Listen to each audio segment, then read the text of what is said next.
얘기를 해줄 텐데, 우리 여기 직사각형 안에 이제 가로, 세로 라인을 더 그어가지고 이렇게 모눈칸 비슷하게 만들어서 이제 직사각형을 세는 문제가 있을 텐데, 이렇게 직사각형 개수를 셀 수도 있고요. 문제에서는 때때로 이제 정사각형 개수를 세라고 시킬 때도 있거든요. 20-2번에서 아마 정사각형 개수 세라고 할 거예요. 이제 그것도 조금 이따가 바로 이제 이야기할 건데, 이제 일단 직사각형 개수 세는 거는 이제 이렇게 너무 그리 복잡하니까 좀 줄여서 요것부터 좀 얘기합시다. 한 이 정도만 이제 조금 그려놓을게요. 이렇게 해서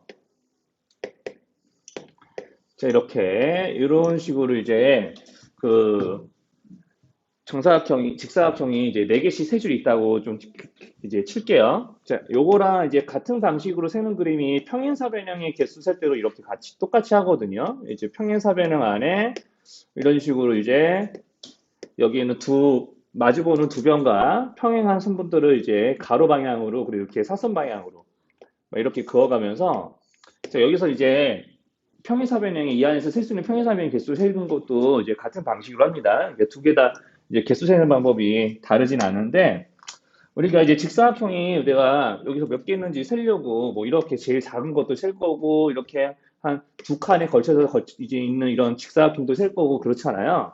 그럼 내가 이제 직사각형을 하나 이제 센다는 건 무슨 의미냐면 자, 내가 여기서 이제 직사각형 이런 거 한번 셌다고 한번 예를 들어볼게요. 직사각형 이런 거 셌어요. 이제 이런 거 셌다는 얘기는 있잖아. 직사각형 이런 걸 그린다는 얘기랑도 마찬가지야. 자, 직사각형 이런 거 하나 세겠습니다라는 거는 이런 거 하나 그리겠습니다. 그러니까 이 안에서 이런 식으로 직사각형 몇 개 그릴 수 있습니까? 라고 물어보는 문제인데, 그럼 직사각형을 그리려면은 이렇게 가로가 될 선분을 두 개 선택해서 덧칠을 하면 되는 거죠. 그렇죠? 가로 두 개 선택하는 거예요. 가로 두 개 선택. 자, 그러면 이제 가로만 두 개 선택하면 직사각형 만들어지나? 그렇지 않죠. 그러니까 반드시 뭐까지 하셔야 되냐면요. 자, 이렇게 여기 세로 방향에 해당하는 선분들도 두 개를 정해 주셔야 돼요. 그럼 내가 이거를 조금 더 이제 연장해서 좀 생각하면 뭐냐면 내가 여기는 이제 우리가 세로 방향으로 선이 지금 1, 2, 3, 4, 5번에 해당하는 세로 방향의 선분이 있다고 생각해 볼게요. 그럼 내가 1번 선을 선택하고 4번 선을 선택한 다음에 자, 가로 방향도 선분 이름을 좀 붙일게요. 가로 방향 선분 이름은 A. 자, 이쪽 방향으로 가로 방향 A, 이쪽 방향 가로선이 B, 이쪽 방향 가로선이 C, 맨 아래에 있는 가로선이 D라고 하면은 자, 여기서 이렇게 자, B하고 D를 선택하면은, 자, 1사 선택하고 BD 선택하면은, 여기, 아까 맨 처음에 내 덧칠했던 이런 직사각형이 하나 만들어지는 거죠. 자, 이런 식으로 직사각형을 하나 정한다라고 생각하시면, 경우의 수 개념으로 문제를 풀 수가 있어요. 뭐냐면, 내가 여기 1, 2, 3, 4, 5 중에서 1사를 선택해서, 그리고 A, B, C, D 중에서 B, C를 선택해서, 지금 우리가 직사각형을 하나 만든 거잖아요. 그럼 내가 뭐 예를 들어서 뭐 가로 두 개 지금 BC를 선택했다고 치면은 BC를 선택하는 거, 자 지금 B도 선택하고 C도 선택한 거에다가 여기에 자 세로가 될 거 1사를 선택해서 직사각형 하나 만들었다면 내가 만약에 1, 3을 선택했다라고 하면은 어때요? 이게 1, 3을 선택했으면은 직사각형이 딱 요 놈으로 결정이 되지 않을까? 자 여기까지 괜찮을까요? 만약에 1, 3을 선택했으면 1, 4랑은 다르게 직사각형이 하나 그려지겠죠. 그죠? 자, 그러면 내가 1, 2 이렇게 선택하면 이것도 어때? 그럼 이것도 1, 4 선택할 때랑 1, 3 선택할 때랑 1, 2 선택할 때랑 모양이 다른 직사각형이 나오는 거 맞아요? 그럼 이런 것들을 다 따로따로 세는 거 맞죠? 그렇죠? 이런 식으로 세 나가는 거예요. 그러면 1, 5 이렇게 세면은 이렇게 생긴 직사각형이 또 하나 선택이 될 거고 그러면은 이제 실제로 아직까지 다 센 건 아니고요. 이런 식으로 우리가 여기 세로가 될 수 있는 것들 5개 중에서 2개씩을 선택할 때마다 이제 모양이 각각 달라지게 되는데 자 이렇게 여기 선택한 순서를 내가 1, 3으로 하든 3, 1로 하든 직사각형 딱 이 부분 그려지는 거는 달라지는 건 아니죠. 그쵸? 그럼 우리가 선택할 때 순서는 정하지 않아도 된다는 얘기예요. 순서를 구분해서 세지는 않아도 된다. 즉 순서를 정하지 않아도 된다. 자, 그럼 이제 내가 자, 이런 식으로 세로 두 개를 선택할 수 있는 경우의 수가 그럼 몇 가지냐라는 걸 이렇게 일일이 안 세고 어떻게 셀 수 있냐면 후보. 자, 세로선이 될 수 있는 후보는 5개죠. 1, 2, 3, 4, 5. 지금 5줄이죠. 세로 5줄 있죠. 자, 그래서 이 문제에서만큼은 세로 5줄 중에서 2개를 선택하는 거예요. 자, 그럼 5줄 중 2개를 선택. 그러니까 후보가 5개고 5명의 후보에서 2명을 선택하거나 마찬가지인 경우의 수니까 5 곱하기 4하고 나누기. 자, 여기까지 괜찮나요? 자, 여기까지. 그럼 우리가, 자, BC 하나 선택할 때마다 여기 짝지어지는 이제 경우의 수가 이만큼이겠죠? 자, 그러면 이제 뭐까지도 하셔야 되냐면, 가로 2개를 선택하는 경우의 수도 계산하셔야 돼요. 가로 후보는 몇 개예요? 몇 줄이에요? 가로는. 가로가 될 수 있는 후보는 총 4줄 있죠? 맞죠? 자, 그래서 이제 가로는 4줄 중에서 후보가 4줄이에요. 그 4줄 중에서 2개를 선택하시는 거죠. 자, 그러니까 이것도 순서에 상관없이 2개를 선택하게 될 거니까 자, 4 곱하기 3 나누기 2 하시면 됩니다. 자, 그럼 이렇게 이제 해주시면 얘네들을 곱했을 때 자, 우리가 이제 여기서 이제 직사각형 개수가 나오는 거죠. 자, 이렇게 이제 계산이 되는 거예요. 자, 여기도 마찬가지예요. 여기도 우리가 사선 방향으로 5줄의 후보가 있고요. 이렇게 가로 방향으로 4개의 후보가 있어요. 그럼 5개 중에 2개, 4개 중에 2개 선택하면 그때마다 평행사변 하나씩 결정되는 거죠. 직사각형이랑 똑같습니다. 자, 괜찮겠죠? 그래서 평행사변의 개수설대로 여기랑 똑같이 합니다.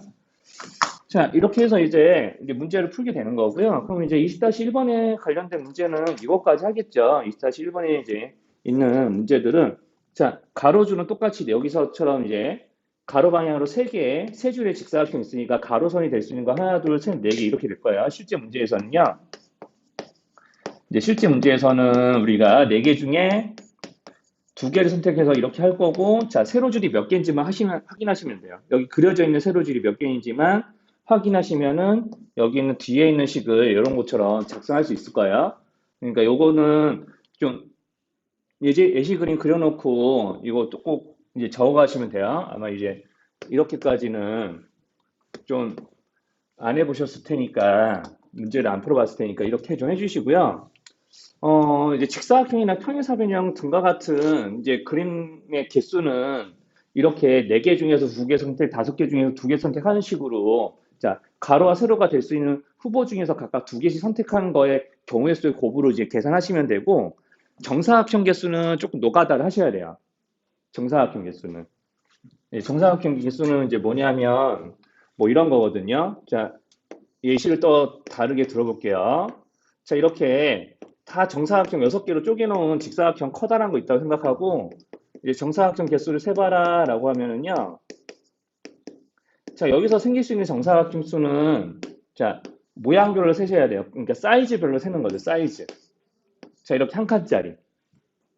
자, 한 칸짜리 정사각형 몇 개 있니? 해놓고 이렇게 일일이 다 세요. 자, 그러면 요거. 자, 그러면 내가 정사각형 어떤 것도 나올 수 있냐면 여기는 이 모는 칸을 이용해서 이렇게 자, 정사각형이 작은 정사각형이 4개짜리인 거.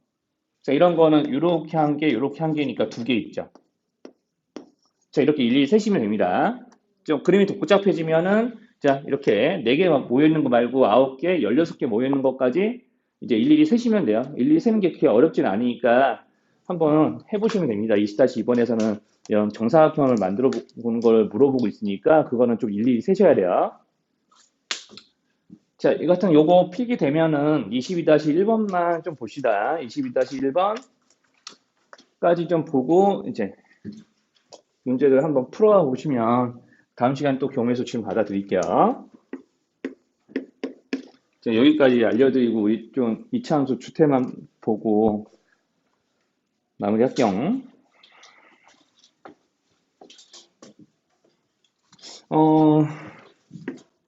자, 22-1은 이제 문제 읽어보면은 뭐 여기 다 필기 다 했죠? 네. 그럼 우리가 자기 물건 아닌 거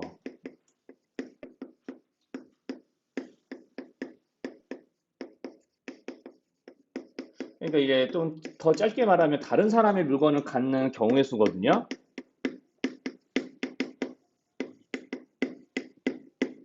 역시나 이것도 이제 뭐가 중요하냐면요.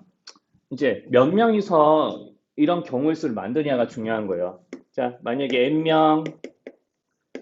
n명이서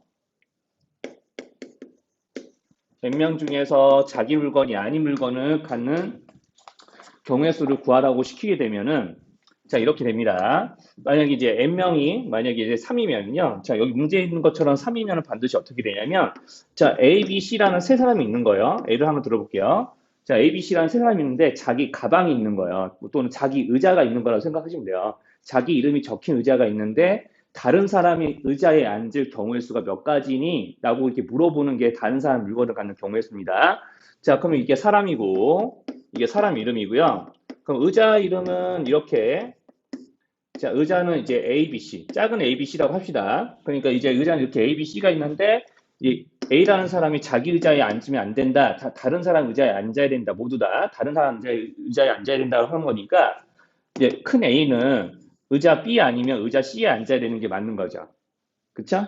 그럼 우리가 나뭇가지 그림을 이용해서 그럼 내가 A가 B를 앉았으니까 A 또는 C에 B가 앉아야 되는데 만약에 B가 A에 앉아버리면 C는 반드시 자기 의자인 C에 앉게 되니까 이런 경우는 우리 문제에서 물어보는 경우가 아니에요. 자, 그러니까 CA. 그럼 내가 A가 C가 앉으면 A가 C를 앉게 되면 자, 이런 식으로 B는 자기 의자에 못 앉으니까 이렇게 B는 A 그리고 C는 B에 앉아야 되는 거예요. 자, 여기까지 이상한 거 있을까요? 자, 여기까지 이상한 거 없으면은, 자, 만약에 여기서 n이 3이면요, 이렇게 두 가지 경우가 반드시 나오게 됩니다. 자, 세 명이서 자기 물건이 아닌 다른 사람의 물건을 갖게 되는 경우의 수는 이제 세 명이면은 두 가지가 나와요. 이렇게. 자, 그러면 이제 네 사람을 늘려볼게요. 자, 사람이 이제 네 명이에요. 네 명. 자, 그럼 사람이 네 명이 되게 되면 어떻게 되냐면,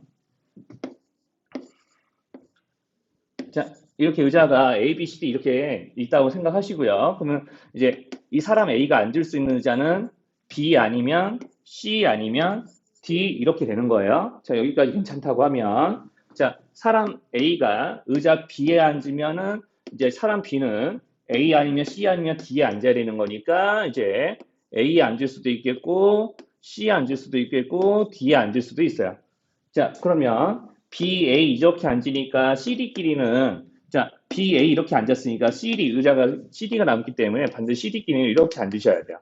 자, BC 앉으면은 DA가 남기 때문에 반드시 C가 D를 앉아야 D가 자기 의자에 못 앉아요. 자, 그리고 BD 이렇게 써버리면 AC가 나오니까 C는 자기 의자에 못 앉기 때문에 반드시 A에 앉아야 되고 D가 자연스럽게 C에 앉는 거죠.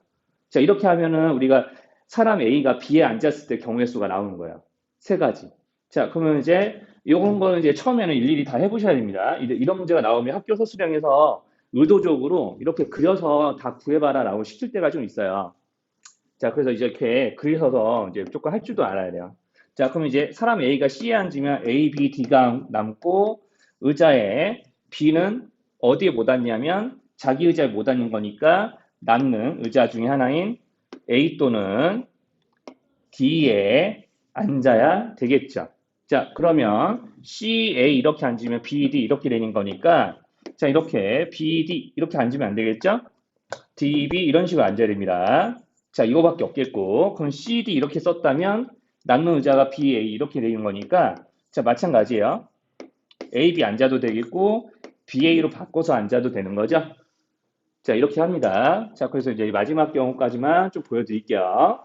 자, 그럼 의자가 만약에 A가 D에 앉았다라고 하면은 역시나 마찬가지로 A 아니면 C에 B가 앉게 되는 거고 우리가 여기 있는 그 다음에 C가 오면 안 되는 거니까 반드시 자, 지금 D에 있었으면 CB가 남죠? 그래서 이제 BC 이렇게 와야 되겠고요. 자, 그 다음에 이제 DC 이렇게 왔으니까 AB가 남아요. 자, 그러면 이제 AB가 와도 되겠고 여기서 BA가 와도 되겠고 이렇게 하면은 이제 이것도 하나, 둘, 세 가지, 하나, 둘, 세 가지, 하나, 둘, 세 가지 모두 모아서 9가지. 그래서 이제 n이 4이면 9가지입니다. 자, 이렇게 나뭇가지 그림을 그려서도 할 줄 알아야 되고요. 나중에 이제 시험 때 같은 경우는 저걸 그냥 외워서 가요. 시험 때. 학교 시험 때는. 이렇게 나뭇가지 그림으로 그려놓고 주관식으로 풀라는 문제가 굉장히 비중이 떨어집니다. 이거를 주관식으로 물어보는 경우는 진짜 드물어요. 한 열에 한 둘도 안 될 거예요. 자, 이런 걸 물어보게 되면 거의 다 학교 시험에서는 다 객관식으로 오고요. 작년에도 이제 강동중학교였나? 거기서 좀 나왔어요. 거기 22-2번 같은 문제가. 음. 그래서 이제 n이 5이면, 자, 이제 5명 때까지는 보통 나옵니다. 그럼 n이 5이면, 이제 이거 외우시면 돼요. 44가지 나와요. 이렇게. 자, 이렇게 나옵니다. 그러니까 저거는 아마 이렇게 중등 과정에서는 뭐 고등 과정에서도 종종 나오는 문제인데 여기 5보다 넘어가는 경우에 대해서는 가지수가 너무 많아서 물어보지 않아요. 보통 3명 아니면 4명 아니면 5명 중에서 물어보고 주로 물어보는 건 3명 아니면 4명. 그래서 저것만 적어 놓으시면 될 것 같아요. 그리고 이제 그래도 여러분들 문제 풀 때는 반드시 뭐 22-2번 정도는 이거 외워서 풀어도 되지만 22-1은 꼭 이렇게 한번 나뭇가지 그림 있잖아요. 이런 식으로 세 명이니까 간단하거든요. 두 가지밖에 안 되잖아요. 그러니까 나뭇가지 그림 꼭 그려오세요. 22-1번은.